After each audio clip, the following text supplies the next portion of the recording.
அப்ரைசல்னு ஒன்று நடத்துவாங்க. நீங்களாம் வேலைக்கு போனதுக்கப்புறம் தெரியும். ஸோ எல்லா வேலையும் வாங்கிட்டு 1.5 வருஷம் கழிச்சு இந்த அப்ரைசல் ஃபார்மில் செல்ஃப் எவாலுவேஷன் ஷீட் அப்படின்னு ஒன்று கொடுப்பாங்க. 100 மார்க் கொடுத்து உனக்கு நீ எவ்வளோ மார்க் கொடுத்துருக்க, நீ எத்தனை வேலை செஞ்சிருக்கோ அதுக்கேற்ற மாதிரி ஃபில் பண்ணுன்னு. ஒரு 10 பேர் நாங்கள் வேலைக்கு புதுசாக சேர்ந்தோம். நான் என் கூட இருக்கிற என்னோட ஃப்ரெண்ட்ஸ் எல்லாமே யங்ஸ்டர்ஸ், காலேஜ் முடிச்சு ஃப்ரெஷ்ஷாக போயிருக்கோம்.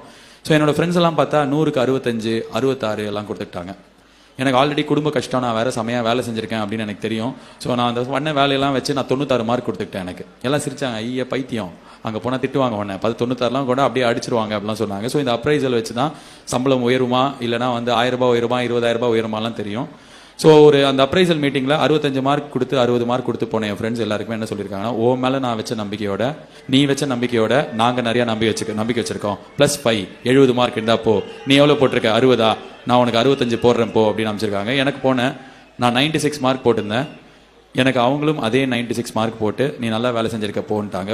ஒரு மாதத்துக்கு அப்புறம் அவங்க எல்லாரோட சம்பளமும் 1000 ரூபாய், 500 ரூபாய், 850 ரூபாய்லாம் ஏறிச்சு. எனக்கு 22,500 ரூபாய் ஆச்சு.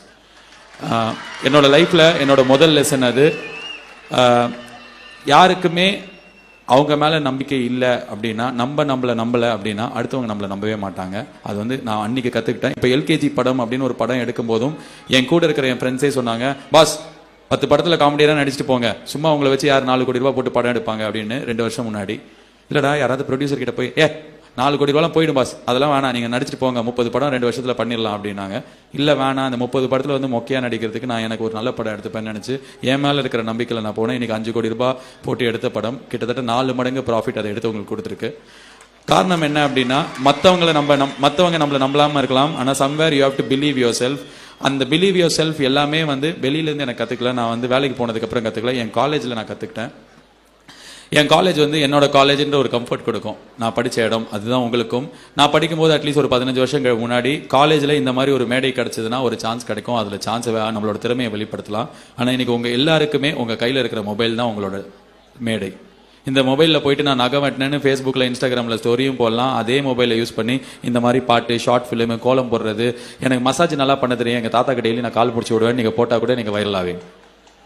ஸோ உங்களோட திறமையை வெளிப்படுத்துறதுக்கு இன்னொருத்தர் மேடை கொடுக்கணும், இன்னொருத்தர் கான்ஃபிடன்ஸ் கொடுக்கணும் அப்படின்னு சொல்லிட்டு don't ever wait for somebody else to give you an opportunity. அது கரெக்ட் கிடையாது. உங்களோட திறமையை நீங்கள் தான் வெளிக்கொடுத்துட்டு வர முடியும். அதுக்கு தேவை 1 GB டேட்டா.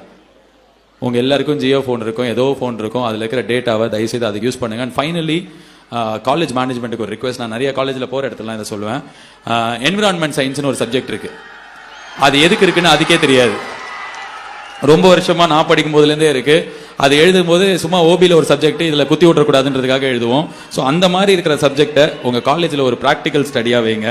உங்கள் காலேஜ் பக்கத்துலேயே ஏரி குளம்லாம் இருக்கும். ஃபர்ஸ்ட் இயர் சேர்ற பையனை 4 வருஷத்தில் இதை தூர்வாரிட்டு வாங்க. உங்கள் பேட்சில் உங்களுக்கு நாங்கள் 25 மார்க் கொடுக்குறோம் அப்படின்னு சொல்லுங்கள். ஸோ ஒரு பையன் பேட்சை விட்டு பாஸ் ஆகும்போது ஒரு குளத்துக்கு அந்த பேட்சோட பேரை வைக்கலாம். அதனால ஏதாவது யூஸும் இருக்கும். இல்லைனா அந்த என்விரான்மெண்ட் சயின்ஸ் 10 பைசாவுக்கு பிரயோஜனம் இல்லை. கொஞ்சம் யோசிச்சு பாருங்க. உங்களோட செல்வாக்கை யூஸ் பண்ணி 2 பிரேஸ்லெட்டை யூஸ் பண்ணி அண்ணா யூனிவர்சிட்டி கிட்ட அதை புஷ் பண்ணுங்க. ஸோ கடைசியாக தான் ஒரு ஓட்டு போடணும் அப்படின்னா பட்டன் அமுக்கிறது மட்டும் நம்மளோட வேலை கிடையாது. அண்ட் முக்கியமாக நீங்கள் ஞாபகம் வச்சுக்க வேண்டியது, இந்தியாவை மாற்றுறதுக்கு, தமிழ்நாடு திருத்துறதுக்குலாம் ஓட்டு போடாதீங்க. உங்கள் தொகுதியில் யார் நல்ல ஆளோ, அவர் ஒரு ஆட்டோக்காராக இருந்தாலும் சரி, ஒரு டாக்டராக இருந்தாலும் சரி, அவர் ஜெயிப்பார் ஜெயிக்கல அப்படின்றதெல்லாம் தாண்டி நல்லவனான்னு பார்த்து ரிசர்ச் பண்ணி ஓட்டு போடுங்க. பெரிய கட்சி போடுவேன், தெரிஞ்ச சின்னத்துக்கு போடுவேன், ஜெயிக்கிறதுக்கு போடுவேன்றதை மூட்டை கட்டி வச்சுட்டு your first time voters, vote responsibly, vote wise, and Facebookல போட்டோ போடுறதை தாண்டி இதை தயவு செஞ்சு உங்களுக்காக நீங்க பண்ணுங்க for a better future. All the best. Have a great evening. Thank you so much for this lovely opportunity.